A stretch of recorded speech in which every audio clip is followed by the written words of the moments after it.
Welcome back everyone to my Let's Play of Ogre Battle, March of the Black Queen, and after that little hiccup in our last episode, we are back to Orpheus and his army. Yeah, I had to use a save state because the part where I defeated Slust and revisited the area, well, it got messed up, so I had to just find a backup, so. But here we're back with Orpheus and his army, so everything is good to go, so.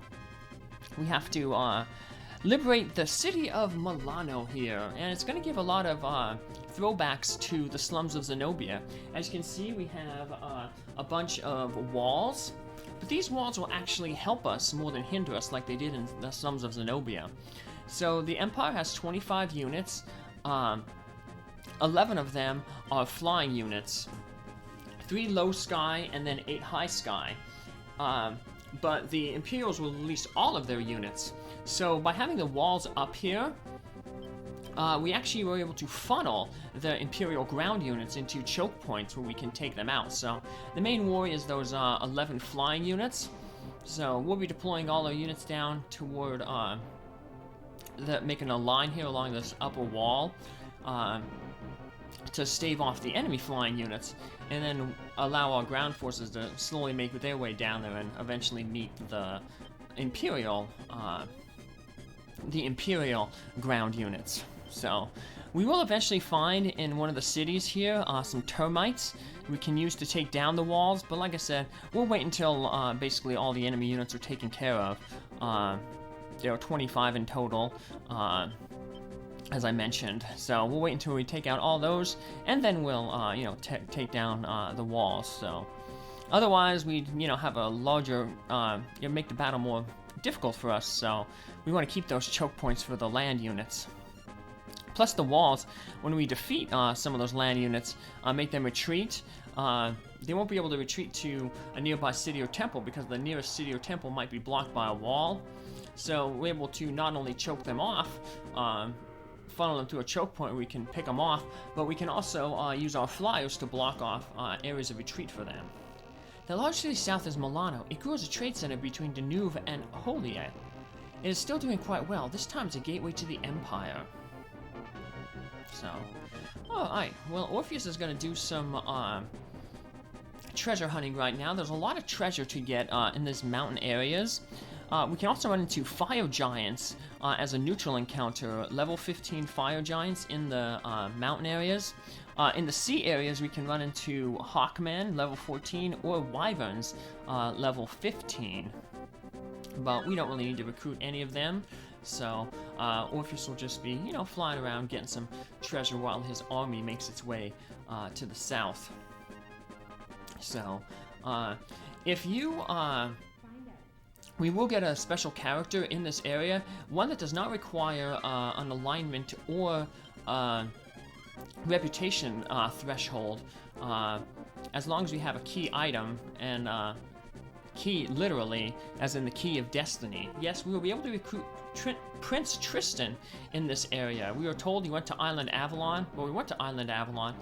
Prince wasn't there. We were told, though, that he took some friends and he was going out to get revenge. Well, he ended up in this area, and as long as we have the Key of Destiny, we won't need any reputation or alignment to get him. We got the Key of Destiny from Banya back in the slums of Zenobia.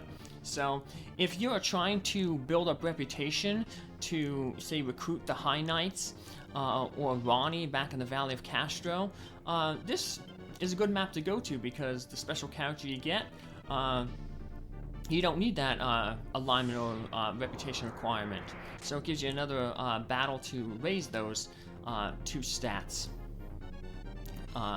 The alignment for your Opinion Lord, of course. But we wanted to wait to do this until we got Rauny in the Valley of Kastro, because she has special dialogue with the boss of this area, so I'll be showing that off. The Prince Tristan, also has special dialogue with the character, so we're going to get 2 special dialogues when we finally meet the boss of this area. So, speaking of recruiting characters, I didn't mention in the last episode, but Slust is unique in that if you don't recruit Slust, instead, when you go back to visit that area, he'll give you his sword, Zanzibar.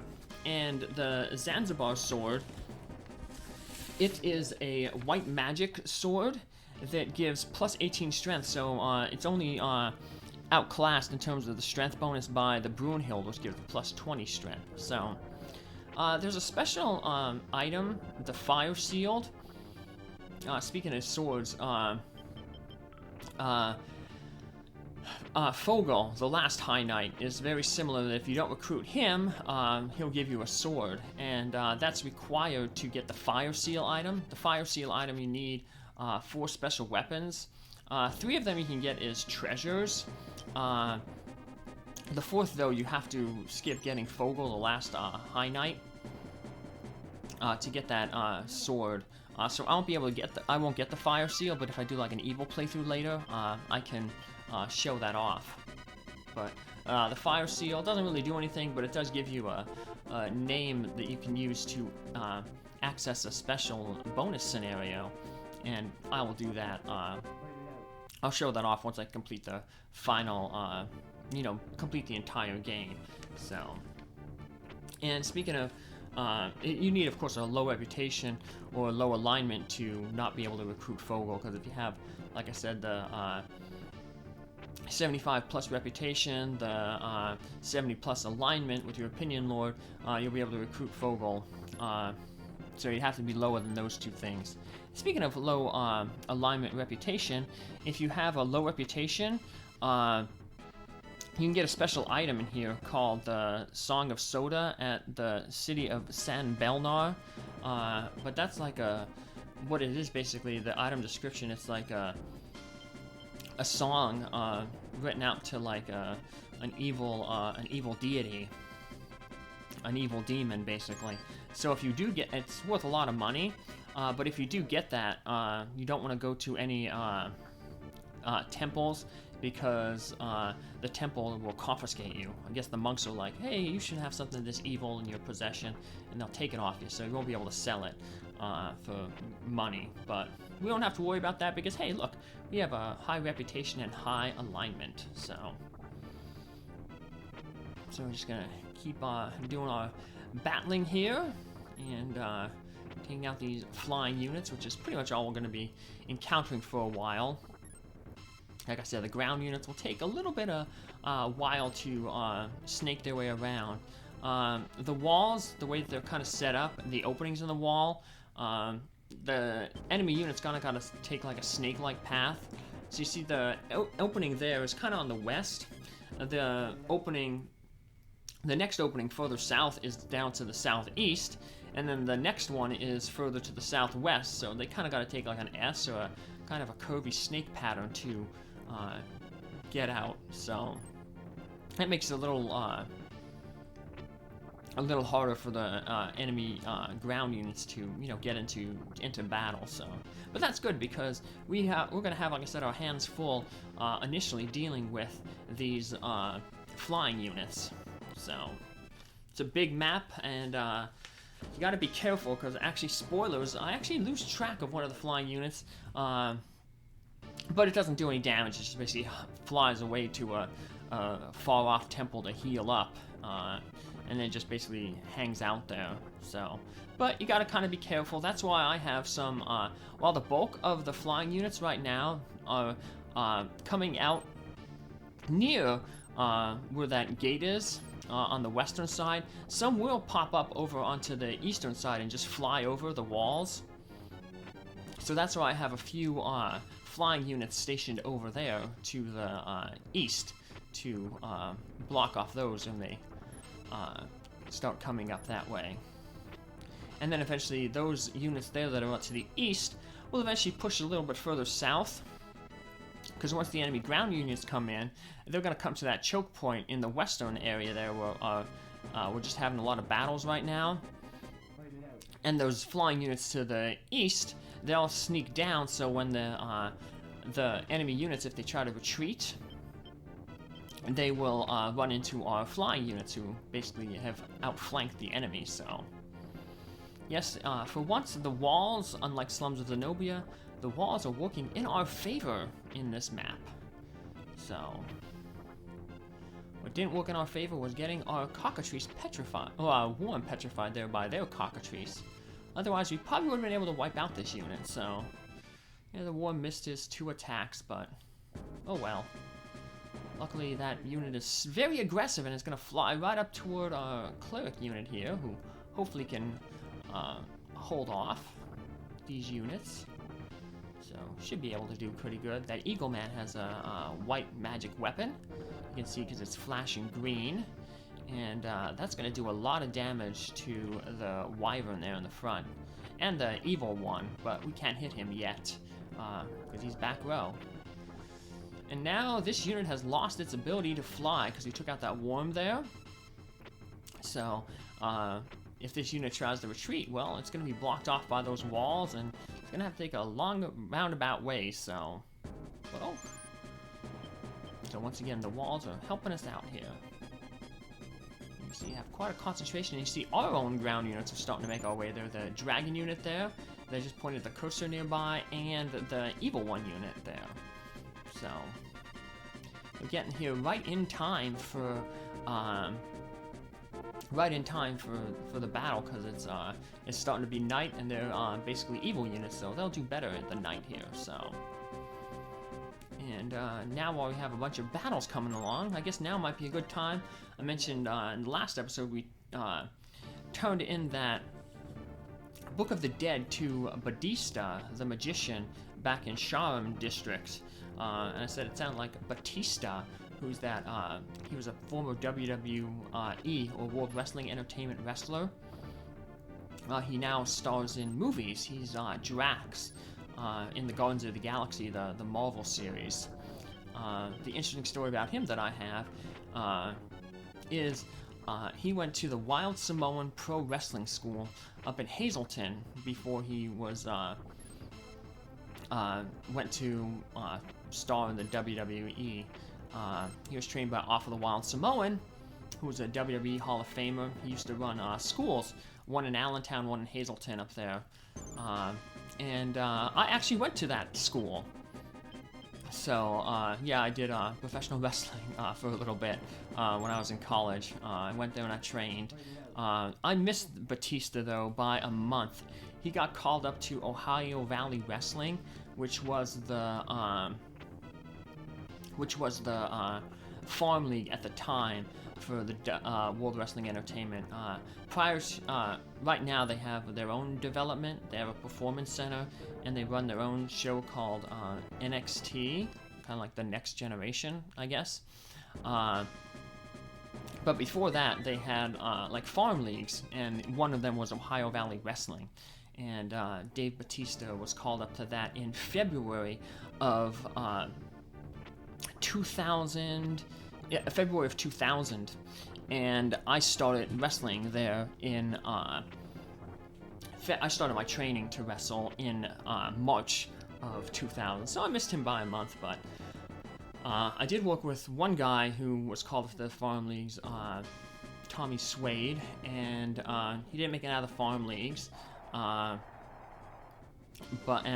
guy who did make it out of the farm leagues and is kind of famous, Gene Snitsky. I actually trained with him. He joined the school after I started.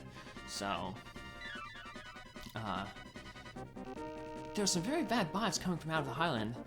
I wonder what's going on. But even though Tommy didn't make it into the WWE, he just kind of stayed at like the farm league. You know, think about like in baseball, he'd be like in the AAA, league. He did do some dark matches, but he kind of found a little bit of success in the movie The Wrestler. That was a movie with Mickey Rourke.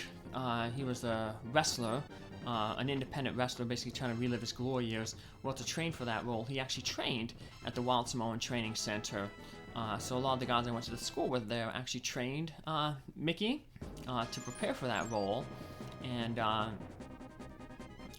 basically for their work in training him, they got to star in the movie.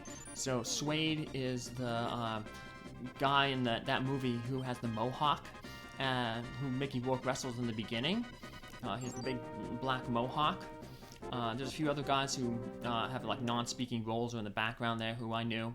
And then the final guy is the referee in the final match between Mickey Rourke's character, Randy Ram, and the Ayatollah in the movie. The referee during that match is John Trotsky, who I went to, you know, that school with, who actually helped train me. And he leveraged that role in that movie to become a successful stunt person. So he did several stunts. He was in a Super Bowl ad. He was the tackling dummy for the Super Bowl commercial that mimicked the old one with the old famous Coke commercial where the kid gives the football player a Coke and the guy gives him the football player gives the kid his jersey. They kind of did a reboot of that a few years ago, and the football player tackles a guy. Well, John stood in for that guy during the tackle. He starred in several movies. He was really interesting. I still keep in touch with him. But the interesting thing was he was kind of excited because with Robert Pattinson, the new Batman, John was in a movie with him. He's Remember Me is the name of the movie, and it's kind of like a romantic thing, romantic tragedy basically. Kid's kind of Robert Pattinson's like a bad boy, and but eventually, you know, turns good. Basically, he starts dating a girl, and he, you know, becomes good. But he unfortunately tragically loses his life, you know, by the end of the movie. But you know, during his bad boy phase, he kind of gets into a back alley brawl with a bunch of folks, and John is actually one of the thugs in that back alley brawl. So he was kind of excited that he kind of got beat up by Batman. So pretty neat. But yeah, he actually runs his own stunt studio now, teaching kids how to you know, do stunts and, you know, prepare for Hollywood. So that's pretty cool. So yeah, I got to even though I missed rubbing shoulders with Batista there, I did get to run into a lot of great people who, you know, had some lot of success in their lives, and of course I wish them the best, you know. Yeah, actually, I wish all of you, my viewers, the best too. So, I also wish I would have had a temperance card there. I've been declining them, but that would have been a nice card at that time because all my characters got stunned by the witch. Woo! So, oh well, we got to retreat and retreat right and back into this unit. So normally I like it when I ping pong enemy units, where I, you know, defeat them and they retreat into one of our waiting units, but this time it worked out in the enemy's favor. But I guess technically it worked out in our favor because we wanted to eliminate this unit anyway, and we should have a good chance of doing it. So hopefully our worm hits pretty hard, and it does. Wouldn't have been able to do that if we didn't have it on the weak. Remember weak, I stressed it a while ago back at the beginning when I was going over you know, more along the line, more of the mechanics of the game. But weak allows your characters to do more damage in battle, but the cost is they take more damage. So it's kind of like they berserk. They're so intent on, you know, defeating the enemy that they're not really paying attention to their own defenses. Strong, of course, means you do less damage, but you will take less damage. So those tactics you want to switch up here and there based on, you know, how you're fighting, who you're fighting. So that's why it's sometimes good to know, you know, what the enemy has. For instance, now that I think that Wildman just did his second attack, the Wildman only has 2 attacks. So once this evil one takes his second fireball attack, well, now they have no more attacks. They can damage us, so we can probably put our tactics to weak to deal more damage, because you don't have to worry about the penalty of taking more damage. Because the enemy has no more damaging attacks to use against us. So, hey, we got more silver dragons, and we got our fire dragon there. Not a fire dragon, our fire giant. We recruited one in Muspelm. Now we get to put him to use. we used the Titan Dragon before, but now we got our Fire Giant there. I think that's our Fire Giant. Now I'm thinking about it, it might be our Titan. Let's see if he, well, I can't really tell. Because both of them will have 3 clubs in the front row, so, doesn't matter. But, either way, we got a giant on the field here, so, swinging his clubs. We saw they did pretty good for us back in, Castellation Sea. We had that one unit with the giant in this front, and then we had the other one had the golem on the front, and they were doing some nice, massive damage, so...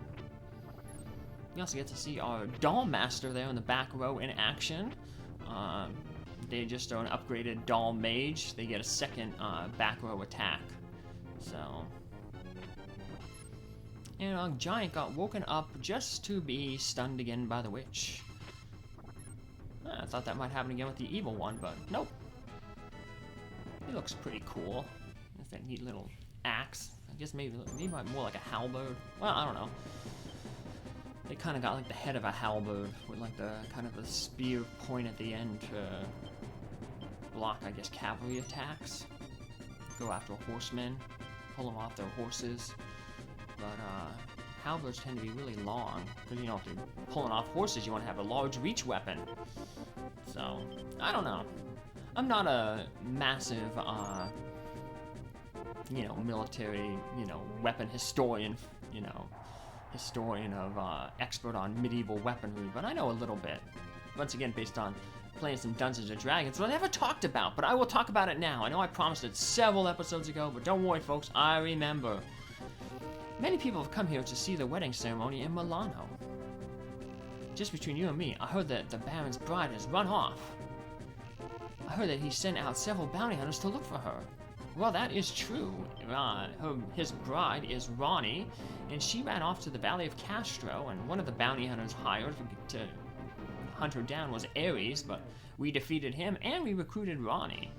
So that's why we wanted to hold off on this thing, because Rauny is going to have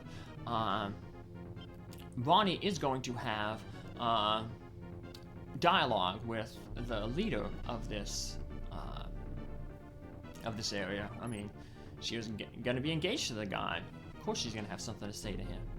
And I guess she also has something to say to him because he hired Ares to hunt her down and, if need be, kill her. So, yeah, I'd probably be mad at somebody and have words to say to them if they hired somebody to kill me. So, but can't say I've ever really been in one of those situations. Although I guess the closest that I would have been in would be in you know, Iraq, when they, you know, the terrorists were like mortaring us or whatever. And then one time we set up these things, because basically the people over there, they didn't necessarily agree with, you know, the Al-Qaeda and the terrorists, but a lot of times they just worked with them because they needed money. We were in the Arab Jabor region, and in the Arab Jabor region it was a farming region, but the Al-Qaeda in Iraq, they destroyed the pump station there. They pumped water from the Tigris River into all the channels that the farmers used for irrigation. So the farmers had no water to plant their crops. So they were poor. They needed some way to like feed their family. So, you know, like, some terrorists would come up to them and terrorist cell and be like, hey, you know, like, we'll give you like $30 to dig this hole on the side of the road. And of course they would do it, and then they'd hire another guy to be like, hey, carry these explosives over here, you know, and he would do that. So it made it hard to, like, track down the cells, because, you know, you say you'd arrest the guy digging a hole, you know, and be like, well, you know, he wasn't really Al-Qaeda, so he didn't have a lot of information, or, you know, he'd just be like, oh, some guy, you know, hired me and said, hey, dig a hole here, and I'll give you, you know, $30 or something like that, you know? So it was hard to get information like that. But anyway, getting back to that, so one of the things we did was we started making this own little thing called the Sons of Iraq, where we're basically like a, for lack of a better term, like a homemade militia, where we would take townspeople, you know, and we would vet them, make sure they had no like illegal, you know, ties to any, you know, extremist organizations. and we would give them like a uniform. In this case, it was a PT belt, one of the belts that we wore when we did exercise out in the, the dark, so the cars could see us, back in the States. And they wore that, and as long as they wore that, it basically said that, they were, a member of the Sons of Iraq coalition, and they were basically there to, we'd give them like a monthly stipend, and they were basically like, act as like a police force within their own town, because there really wasn't a lot of police in the area at the time, because the Arab Jabbar region was predominantly Sunni, which is the former regime of Saddam Hussein, and the new Iraqi government was Shiite. Have you heard about Baron Apros? No. The Baron looks like a gentleman, but is actually rotten to the core. He was originally a noble of Zenobia, but turned traitor soon after Gran was assassinated. Not only that, but he executed the royal family and turned his own parents into Endor. He's traveled quite extensively all across the Highlands. They say that his bride is very highly positioned in the Highland society. He's known as a man who will do anything to get what he wants. Well, we did hear about Baron Apros, but I wanted to see what the townspeople said. Baron Apros was the one who set fire to the Pogram Forest. Basically caused all those problems that was going on back there. So, yeah, we knew a little bit about him. And there's our Red Dragon 2 that we got from Slust, from recruiting him. And that was a nice stun. We stunned the cleric there. We should be able to defeat the evil one there in the front. So this unit will return a skull and retreat. But when they try to retreat, they won't be able to. They'll have to go really far out of their way to get back to the enemy base, because if they try to go straight back, they'll run into the wall. So their back will literally be to the wall. But anyway, my back was almost to the wall one time because we went out to pay these Sons of Iraq folks this one city. So there was about 100 or so, 100 plus, and we were just in a small platoon. So a platoon was about 32 guys. So we were outnumbered basically like 3 or 4 to 1. Now, we allowed the Iraqis to keep one AK-47 and a magazine, so basically 30 rounds. So we had like, all these guys, and we just basically had like, 4 Humvees, because you had to have at least 4 Humvees. That was the minimum for a convoy. So we had, let's see, maybe about 6 Humvees to carry all those like 32 people. You can get about 5 in a Humvee. Like I said, we didn't have maybe exactly 32, but anyway. Now the Humvees, of course, had crew-served weapons, so they had 50 cals or the 240 Bravos, which shot the 7.62 millimeter ammunition like the AK-47s. But anyway, either way, we were pretty much outnumbered, and we were supposed to pay all these people. And I think the agreed upon price was, let's just say, like, they were supposed to get, like, $50, right? But apparently, the commander wasn't given enough money to pay all these people. So rather than give them all $50, he could only afford to give them, say, like, 35. So we basically were, like, keeping these people from getting the money that we promised, the amount of money that they promised. Then, of course, American dollars went a lot farther over in Iraq than they do over here. So, like, I was like, it was so, like, freaky, because you're thinking, you have these angry, like, 100 plus guys, angry and armed, and we're just, like, waiting for violence to break out, But, of course, luckily, nothing happened, and eventually, we, I guess, managed to come to a compromise. I don't exactly know what that compromise was. I imagine it was, hey, look, we can, unfortunately, you have too many folks here right now. We don't have enough.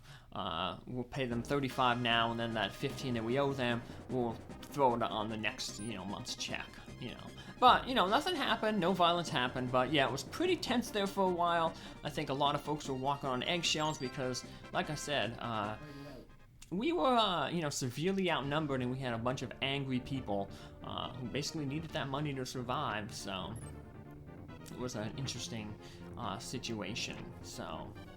But luckily, Orpheus doesn't have to worry about that because, he has plenty of funds available to him because he has not been buying items. Even if we were buying items, we have a lot of, we haven't been going, foolhardily spending our money on, other things like reviving characters, because we've been keeping all our characters alive. We never had to revive anyone in the temple. We haven't been, buying healing consumables or like Joker cards or stuff like that. So we have plenty of money to go around. So Orpheus doesn't have to worry about that, but of course Orpheus wouldn't have to worry about that kind of stuff, because Orpheus is a bright tactician, which is why he has been having so much success so far during this playthrough. So, of course, this episode is coming a little long, so once again, so I know someone said, hey, they'd be fine if we went a little bit longer episodes, but still gonna keep around around the 30-minute mark. So this is where we'll pick up in our next episode. See if Orpheus can finish off the Imperials in the next episode. Take care, have a good day. Thanks for following along. Bye!